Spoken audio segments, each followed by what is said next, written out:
Hello నమస్తే. June 2 Telangana ఆవిర్భావ దినోత్సవం. ఈ రోజుకు 12 సంవత్సరాలు పూర్తయిపోతుంది తెలంగాణ రాష్ట్రం ఏర్పడి. రేపు 13వ ఆవిర్భావ దినోత్సవాన్ని జరుపుకుంటున్నాం మనం. వాస్తవానికి తెలంగాణ ఉద్యమం, తెలంగాణ రాష్ట్ర ఆకాంక్ష 60-65 సంవత్సరాల ఆకాంక్ష. ఎప్పుడైతే భారతదేశం ఏర్పడ్డ తర్వాత మిలిటరీ యాక్షన్ జరిగిందో, ఆపరేషన్ పోలో జరిగిందో, ఆపరేషన్ పోలో తర్వాత హైదరాబాద్ రాష్ట్రం ఏర్పడ్డది. 1956లో భాషా ప్రయుక్త రాష్ట్రాల ఏర్పాటు విషయం వచ్చినప్పుడు తెలంగాణ రాష్ట్రాన్ని, ఆంధ్రప్రదేశ్లో తెలుగు మాట్లాడే తెలంగాణ ప్రాంతాన్ని, తెలుగు మాట్లాడే హైదరాబాద్ స్టేట్ ప్రాంతాన్ని ఆంధ్రప్రదేశ్లో విలీనం చేసిండు. అక్కడ మద్రాసు నుంచి విడిపోయి వచ్చిన ఆంధ్రప్రదేశ్ ఇక్కడ హైదరాబాద్ రాష్ట్రంలో ఉండే తెలుగు మాట్లాడే ప్రాంతాలు ఒక రాష్ట్రంగా ఏర్పడ్డాయి, ఆంధ్రప్రదేశ్ రాష్ట్రంగా ఏర్పడ్డాయి. ఆ రోజు నుంచి కూడా తెలంగాణ ఆత్మగౌరవం గల వాళ్ళు, తెలంగాణ గడ్డ మీద పుట్టిన వాళ్ళు తెలంగాణ రాష్ట్ర ఏర్పాటు కోసం కొట్లాడుతూనే వచ్చిండ్రు. 2001లో అప్పుడు తెలుగుదేశం పార్టీ ఎమ్మెల్యేగా, డిప్యూటీ స్పీకర్గా ఉన్న చంద్రశేఖరరావు గారు తెలంగాణ రాష్ట్రం మాకు కావాలని మలిదశ ఉద్యమాన్ని మొదలుపెట్టిన తర్వాత దాదాపు 13 సంవత్సరాల పోరాటం తర్వాత ఆకాంక్ష నెరవేరింది. తెలంగాణ రాష్ట్రం ఏర్పడింది. 2014 జూన్ 2 నాడు అపాయింటెడ్ డేగా ఉండి తెలంగాణ రాష్ట్రం ఏర్పడ్డ తర్వాత తెలంగాణ తొలి ముఖ్యమంత్రిగా టీఆర్ఎస్ పార్టీ అధినేత కేసీఆర్ తెలంగాణ రాష్ట్రానికి తొలి ముఖ్యమంత్రిగా ప్రమాణ స్వీకారం చేసింది. తెలంగాణ రాష్ట్ర ఏర్పాటు ఎందుకోసమో, తెలంగాణ ఉద్యమం ఎందుకు జరిగిందో మనకందరికీ తెలుసు. నీళ్లు, నిధులు, నియామకాలు, ఈ మూడింటి కోసమే తెలంగాణ పోరాటం జరిగింది. తెలంగాణ రాష్ట్ర ఏర్పాటు పోరాటం జరిగింది.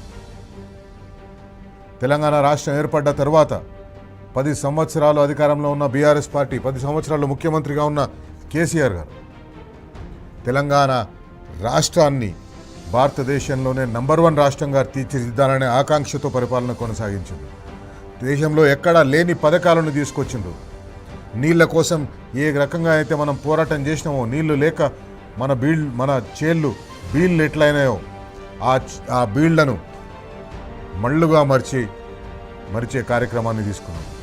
మిషన్ కాకతీయ, కాళేశ్వరం ప్రాజెక్ట్ లాంటి ప్రాజెక్టులు తెచ్చి ప్రతి ఎకరాకు నీరు అందించే ప్రయత్నం తెలంగాణ రాష్ట్రంలో జరిగింది. తెలంగాణ రాష్ట్ర ఏర్పాటు తర్వాత జరిగింది.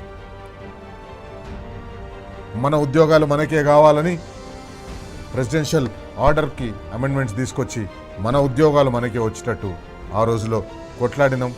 తెలంగాణ వచ్చిన తర్వాత దాన్ని సాధించుకున్నాం, దాన్ని సాకారం చేసుకున్నాం. ఇది తెలంగాణ పోరాటం. తెలంగాణను దేశంలోనే నంబర్ 1 రాష్ట్రంగా నిలిపింది. తలసరి ఆదాయం 92-95 వేల ఉంటే దాన్ని 3,15,000 వరకు తీసుకుపోయింది తెలంగాణ రాష్ట్ర తొలి ముఖ్యమంత్రి కేసీఆర్. 2023 డిసెంబర్ వరకు ఆయన ముఖ్యమంత్రిగా ఉన్నంత కాలంలో ఈ ఘనతను మనం సాధించినాం. దేశంలో గ్రామీణాభివృద్ధికి సంబంధించి ఏ అవార్డులు వచ్చినా తెలంగాణ రాష్ట్రానికే వస్తుండే. ఈజ్ ఆఫ్ డూయింగ్ బిజినెస్లో నంబర్ 1 స్థానంలో ఉండేది తెలంగాణ. అంకుర సంస్థలకు, స్టార్టప్ ఎంటర్ప్రినర్స్ కోసం ఒక తెలంగాణ హెడ్ క్వార్టర్గా మారింది. ప్రపంచ దిగ్గజాలైన సాఫ్ట్వేర్ కంపెనీల అమెరికా అవతలి 2వ ఆఫీస్ హైదరాబాద్లోనే పెట్టిండ్రు. ఇవన్నీ 2014 జూన్ 2 తర్వాత జరిగినవి. 2023 డిసెంబర్ 6వ తేదీన తెలంగాణలో అధికార మార్పిడి జరిగింది. బీఆర్ఎస్ పార్టీ స్థానంలో కాంగ్రెస్ పార్టీ అధికారంలోకి వచ్చింది.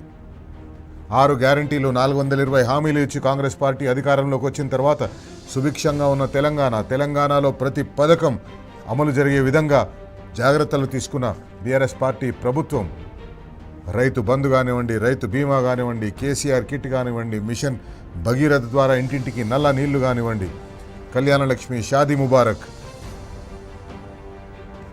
వరి ధాన్యం కొనుగోలు, వరి ధాన్యం ఉత్పత్తిలో తెలంగాణ రాష్ట్రం దేశంలోనే నంబర్ 1 రాష్ట్రంగా నిలిచింది. తెలంగాణ రాష్ట్రంలో పండిన వరిని ప్రభుత్వమే కొనుగోలు చేసింది. కానీ ఈరోజు ఏమవుతుంది? 2.5 సంవత్సరాల్లోనే 10 సంవత్సరాలు ఇటుక పేర్చుకుంటూ నిర్మించుకుంటూ వచ్చిన తెలంగాణ రాష్ట్రం 2.5 సంవత్సరాల్లోనే కూలిపోయే పరిస్థితికి వచ్చింది. ఈరోజు రాష్ట్ర ఆర్థిక పరిస్థితి మనం చూస్తున్నాం. రాష్ట్ర ఆర్థిక పరిస్థితి ఘోరంగా తయారైంది.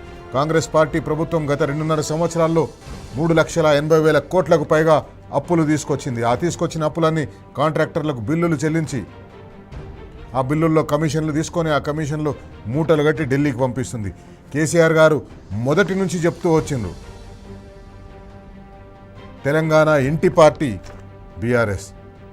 ఈ ఇంటి పార్టీ ఉన్నన్ని రోజులే ఒక పసిపిల్ల ఏ చేతులైతే జాగ్రత్తగా చూసుకుంటాయో ఆ చేతుల్లోనే పసిపిల్ల క్షేమంగా ఉంటుందని.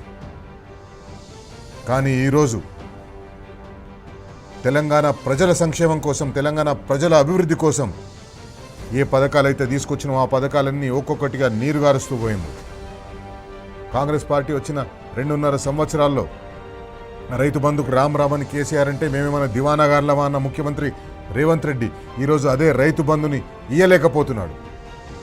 ఇప్పటికీ 5 రైతు బంధులు రావాలా, కానీ వచ్చింది 2.5 మాత్రమే.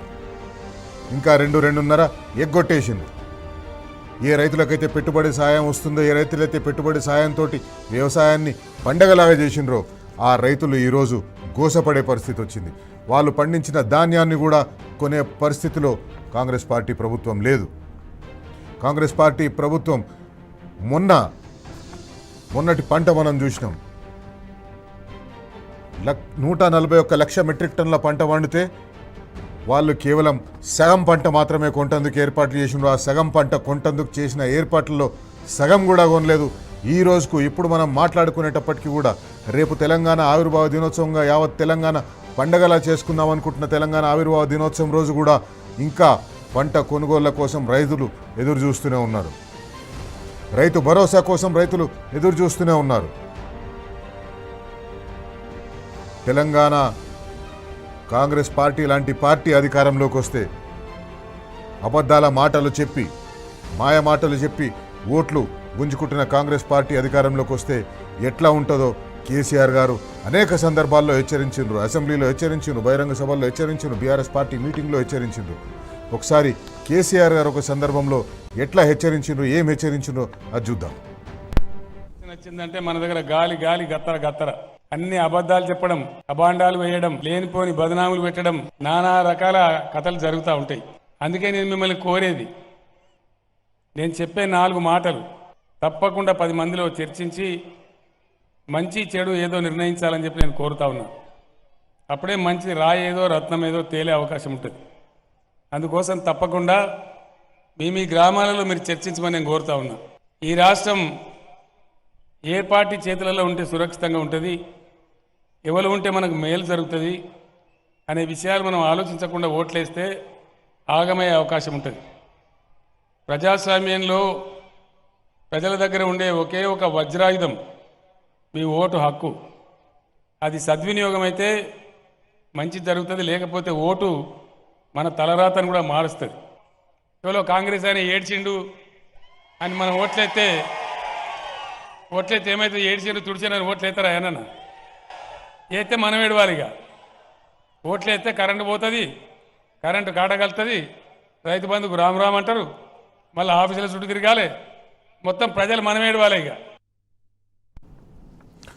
తెలంగాణ రాష్ట్ర ఏర్పాటు తర్వాత 10 సంవత్సరాలు బీఆర్ఎస్ పార్టీ అధికారంలో ఉంది. 10 సంవత్సరాల తర్వాత కాంగ్రెస్ పార్టీ అధికారంలోకి వచ్చింది. కాంగ్రెస్ పార్టీ అధికారంలోకి వచ్చినప్పటి నుంచి తెలంగాణ రాష్ట్ర ఆత్మగౌరవాన్ని తాకట్టు పెడుతూ వస్తున్నారు. ఎక్కడికక్కడ తెలంగాణ రాష్ట్ర పరువు దిగజారుస్తూ వస్తున్నాడు. అప్పుల విషయంలో, రాష్ట్ర ఆర్థిక పరిస్థితి విషయంలో ముఖ్యమంత్రి రేవంత్ రెడ్డి అసెంబ్లీ సాక్షిగా ఒక ఎయిడ్స్ పేషెంట్ అని, ఒక క్యాన్సర్ పేషెంట్ అని తెలంగాణ రాష్ట్రాన్ని అవమానం చేసిండు. ఢిల్లీకి పోతే అప్పులు కూడా ఇస్తలేరు, చెప్పులు ఎత్తుకపోయేటోళ్ళని చూసినట్టు చూస్తున్నారని ముఖ్యమంత్రి రేవంత్ రెడ్డి తెలంగాణ ఆత్మగౌరవాన్ని అవమానపరిచిండు.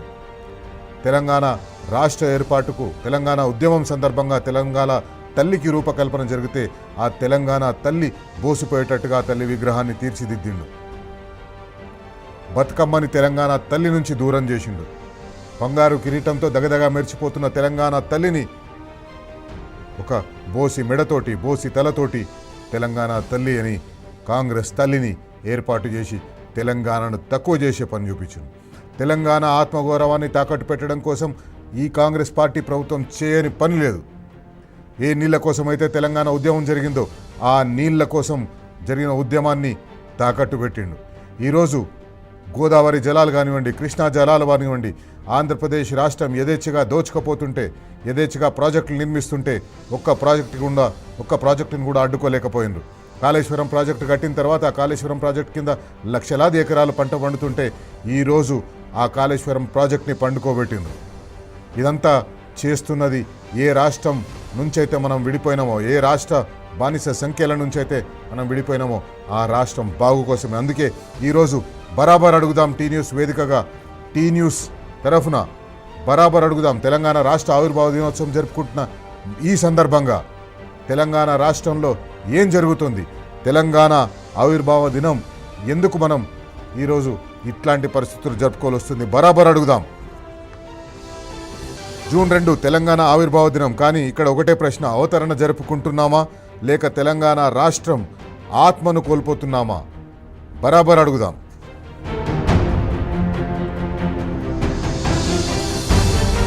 అమరుల త్యాగాలతో రాసుకున్న చరిత్రను అధికార కలంతో చెరిపేస్తే అది పరిపాలన అవుతుందా లేక ఆత్మగౌరవంపై దండయాత్ర అవుతుందా? బరాబర్ అడుగుదాం. రేవంత్ రెడ్డికి అధికారం చేతిలో ఉంది కానీ ఆత్మగౌరవం గుండెల్లో ఉందా? బరాబర్ అడుగుదాం. అభివృద్ధి మాటల్లో ఉంది కానీ ప్రజల బతుకుల్లో ఉందా? బరాబర్ అడుగుదాం.